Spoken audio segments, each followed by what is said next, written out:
Welcome to On the Go with AAUW. I'm Diane Hennessy King, your host, and I'm very excited to have you join us. We're going to be hearing a story that could be ripped from today's headlines. We're going to be taking a look at a book that is called Calla Lilies. It's a true story of 4 sisters and their struggle to survive abuse, addiction, and poverty in America. And we're lucky enough to have the author, Thank you. Corbett, and I know that this has been a labor of love for you, and the audience will learn how long this actually took you to put together, and what a guiding post that you have been to the 4 women and the 4 sisters who are mentioned. Can you tell me the title? It's an unusual title. Well, I chose the title after reading a definition in the dictionary that calla lilies are a beautiful flower, often with heart-shaped leaves, that grows best in the South. And the cover is a portion of my backyard, which I spent about 6 years turning into a garden. Okay. And what's the background to the book? The title says a lot, but what's the background? Well, this is a memoir about my 4 rather feisty stepdaughters from a previous marriage that ended in 1978 in Atlanta, Georgia. I raised the older 2, Teresa and Lisa, for 5.5 years, and later became close to the other 2, Tina and Cynthia. I've remained in constant contact with my stepdaughters and have tried to be there when they needed both emotional and financial support. This is also a love story between 4 sisters who reunited after childhood, and 4 sisters and me, their stepmother, who loves each one uncompromisingly. All right. I had known for many years that their birth mother deserted them, came back and kidnapped them from their father, who had custody, and then left all 4 of them with her mother. The maternal grandmother, in turn, told them they were going on a 2-week vacation and left them at the Salvation Army. At that time, they were placed in separate foster homes, and they were between the ages of 2 and 6.5 years of age. A devastating start. And the book really is, as we say, a page turner, and something that just so involves you right immediately from the beginning. And the book has won a Beverly Hills Award. I just want to make sure I have the Beverly Hills International Book Award 2015 in the category of women's issues. And then AAUW chose Calla Lilies as the book of the month in the December 2014 for their National Adelante Book Club. And we have a lovely review from the Kirkus Review, said that it is a valuable book about vulnerable children growing into womanhood. So we know that the book's received a lot of acclaim. Why did you write it? Well, while I was raising Teresa and Lisa, they didn't talk about their past, and I never realized all that they had been through. But after they moved to Tuscaloosa, Alabama, I would talk to them on the phone, and the most amazing revelations started to emerge. I began to see that their lives reflected the tragedy of so many girls and women in our society, and decided to record our conversations. This book is the product of over 220 60-minute tapes and about 10,000 pages of transcription, which I transcribed. The story opens in 1994 and ends in 2002. And the conversations read like a suspense novel, with one wondering, what is going to happen next? And you do also offer an afterword that really brings their stories up to 2013 as well. But the structure of the book is the conversations back and forth between the girls and Kay. So how do they feel? How do they feel about the book? Well, I do have contracts with the women, and they would share in any profits. However, at this time, I am in debt with this book, so I've warned them that isn't going to happen anytime soon. And actually, they really want this book to help others who have had similar experiences. And they would like for the general public to better understand the reality of their lives. Their lives do give the reader an insider's look into many social issues that our country needs to address. Issues such as childhood physical and sexual abuse, lack of education, lack of health care, domestic violence, drug and alcohol abuse in order to cope, the injustice of the penal system, and poverty, to name a few. Just to name a few. And as I said in the introduction, really the stories of these 4 women and their relationship to you could be in today's headlines. I mean, it is a problem or a variety of problems that exist until today. And part of the reason that we're having this program is simply to educate people and see also what, we'll talk a little bit at the end, of what you can do as well with your local Congress people and your local jail system and so forth. So how would you describe the 4 young ladies? They were 29 through 24 when you started the writing or the recording. Well, when the story opens in 1994, Teresa, the oldest, is 29 years old. Beautiful and petite and dark-complected with long, lustrous black hair. She is friendly and fun-loving and as charming as she can be. Lisa is 27 years old, a slender 5-foot redhead who is witty and feisty. She hates injustice, especially mistreatment leveled at her, and says so without mincing words. Lisa is always our conscience. And Tina is 26 years old, attractive and dark-complected with thick black hair. She is the analyst, always summing up a situation and sometimes nitpicking, although she can be quite diplomatic also. And Cynthia is 24 years old, a beautiful blonde with large, gorgeous eyes and fair skin. She is charming and blessed with a disarming appeal. She also has a pleasing singing voice, which she devotes to gospel music.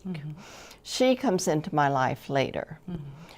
Each woman is kind, generous, and forgiving, and that in itself is surprising to me.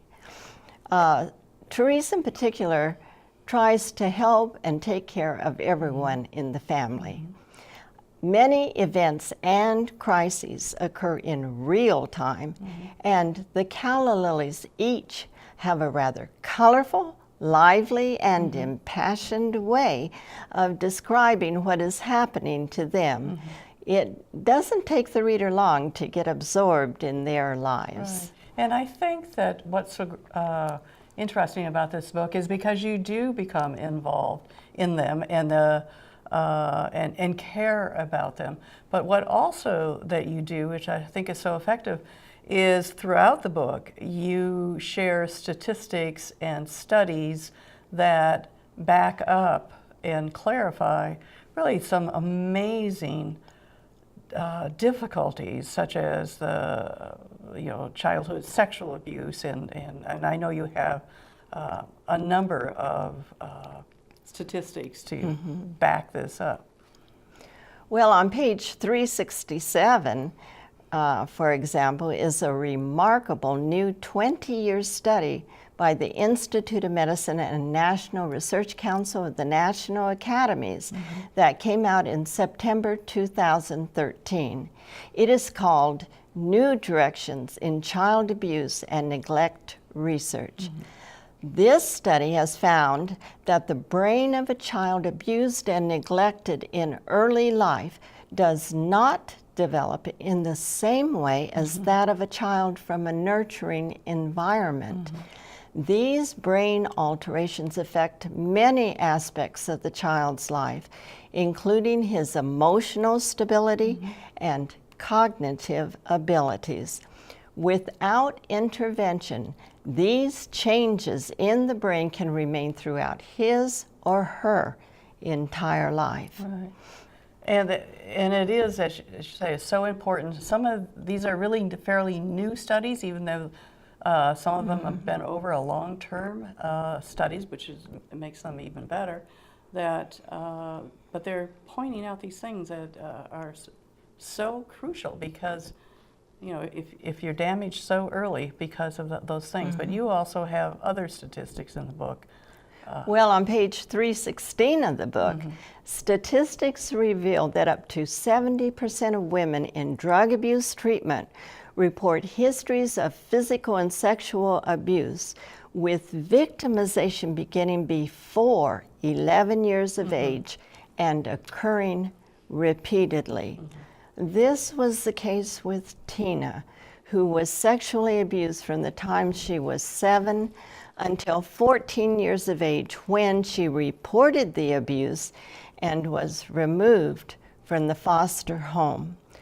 All 4 Calla Lilies were sexually abused by the age of 7. Which is an astounding statistic. Yeah, it is. And it does, as you say, it brings home really the idea of these young women surviving, that they have survived, and as you say, they show compassion, they show humor, and an amazing amount of courage, just plain old courage. And I know you have been somewhat critical of the penal system because there's so many aspects of it. Again, I don't think the population in general knows so many different aspects of the penal system, and if you want to talk about that for a minute or two.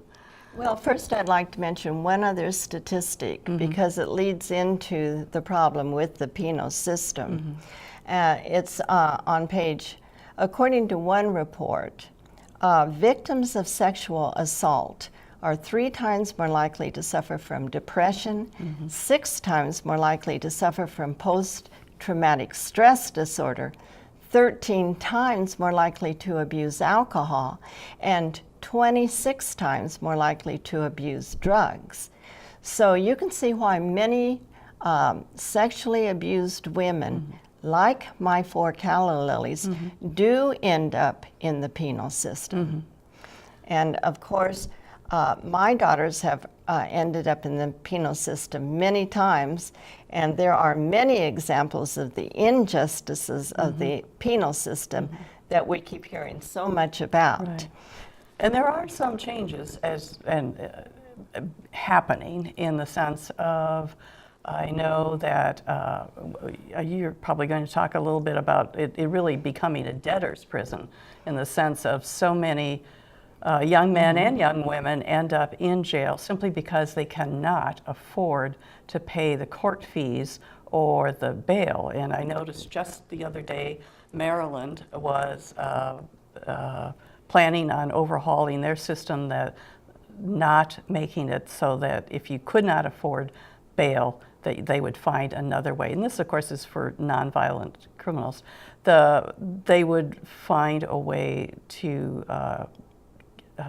get you out of jail until your trial, instead of these girls, in your case, your stepdaughters, sitting in jail for so many different times that it has become a money-making proposition. I mean, it has been everything from sheriffs cutting corners on the jail food because they can keep the profits, that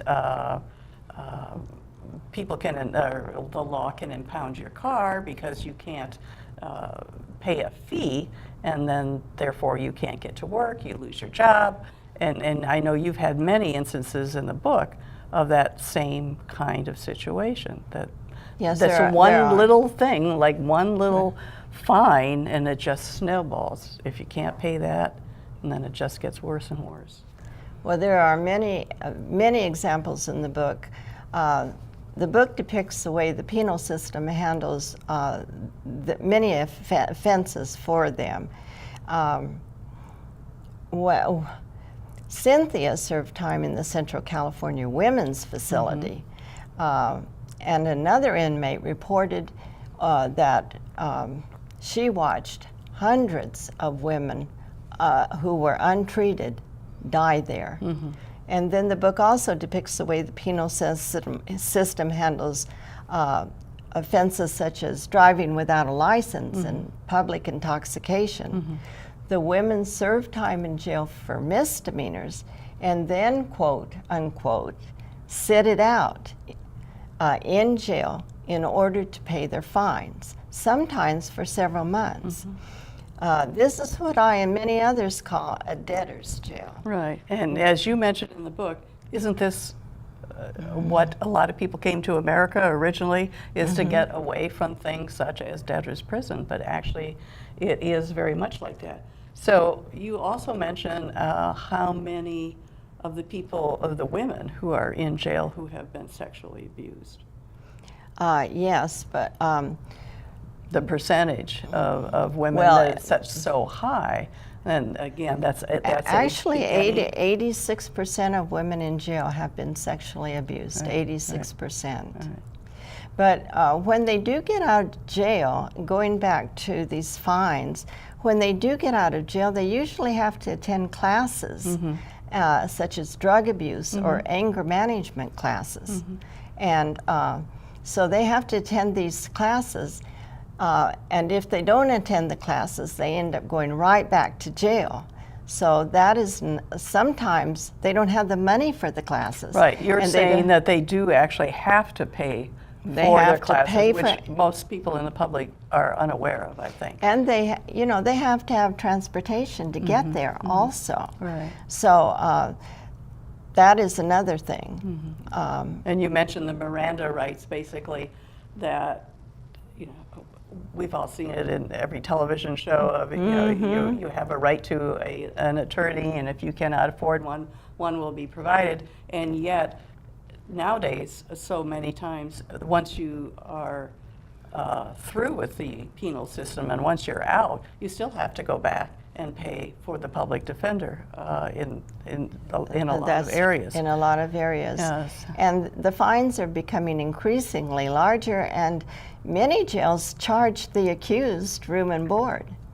So once in the system, many in poverty just can't get rid of the fines for even speeding or parking tickets. Well, I know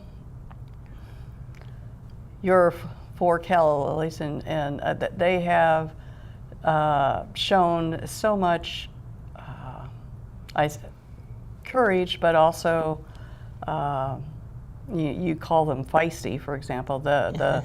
Just the get up and go, the falling down and coming back up again. And I think one of the things that the book does is show why some of this falling down happens, that it is a system of the public health system of young women not getting medical care. It's the penal system. It's the education system of, if you drop out at 6th grade and 8th grade, as some of yours have, trying to beat that. There are so many issues in the book that I think you do pay attention to, and they are issues that the broader public needs to understand. That you just hear the story of, oh, somebody went to jail for this, and you don't understand the whole background. And this book does give you an up-close and personal sense of thank who you. they are and why some of these things happen. Yeah, and most of it does go back to the childhood, although they could have been helped along the way through so many other support systems in our society, which could have helped them. It isn't a book about despair or feeling sorry for oneself. These spunky women, they get up and keep going, and they try to make their lives better. And they do have a great sense of humor, actually. And there are amusing quotes and vignettes in the story. And you've also mentioned there are times, certainly that people have helped them, and obviously you have helped them, and, church group finding somebody or providing somebody, one of the girls, with an apartment and with a car, and detox programs and surgeries after car accidents. And so there are vocational rehab and so forth. So there have been there's been a lot of help along the way, but I think one of your points is that it would be so much more efficient and cost efficient if the preventive, That's right. the money could be put on the preventive area instead of, let's say, the penal system or. Well, for instance, they've been in jail many times, but they've never been asked about their sexual abuse or been given any counseling for it in jail. And I think that is something the jails could do that would really make a huge difference for women. Right. And you were mentioning somewhere that it was like 2/3 of the women in jail are women of color, and that the system comes down harder on disproportionately on people in poverty. This is a whole area of it. Poor people are found in an area that often trouble is right there. Well, a lot of these women, 80% of these women are mothers, and most are single parents, and they're overwhelmingly poor. And so jail has this very destabilizing effect upon their lives, but also on their children's lives. Right, and I think you have certainly given clear examples of both the biological mother of these 4 girls, of many of the difficulties in abusive behavior and so forth, has obviously had an effect on them, and then in turn, some of their children have also had addiction problems and finishing school problems and things like that. And it is such a snowball effect. But again, going back to your point of if people could pay attention to the abuse that happened early to these children, just absolute children, And that it it would be happens. so much more. It happens to so many. Right. You know. And we do say about poverty, but it is also, we know that things like domestic abuse and addiction and everything happen regardless of the economic system that it that's is throughout society, and it's certainly, but of course, being in poverty, again, exacerbates not having health care, and again, not being able to pay fines or anything like that. Yeah, when if you can just imagine yourself having to sit in jail, I think we just really can't imagine what that is like for a young woman who has already been sexually abused. What this does to her self-esteem, Well, I know that you have a Bachelor of Science in Education, and that you want to make sure that more people hear about this, that you are educating the public, both through this book and through your presentations, your talks, we have your website up. I know that we've put it up a number of times. That it's, you want to say the Calla Lilies, atruestory.com. Okay, and then on that you can see the pictures. Yeah, I have a videos? slideshow of the women from childhood through 2013. And of course, they also have a media page. Yes. Which a person can see where, as I do give presentations to groups. But I think that the public would really enjoy seeing the slideshow. Yes, and I do encourage everybody to take a look at that website because it gives, you have certainly,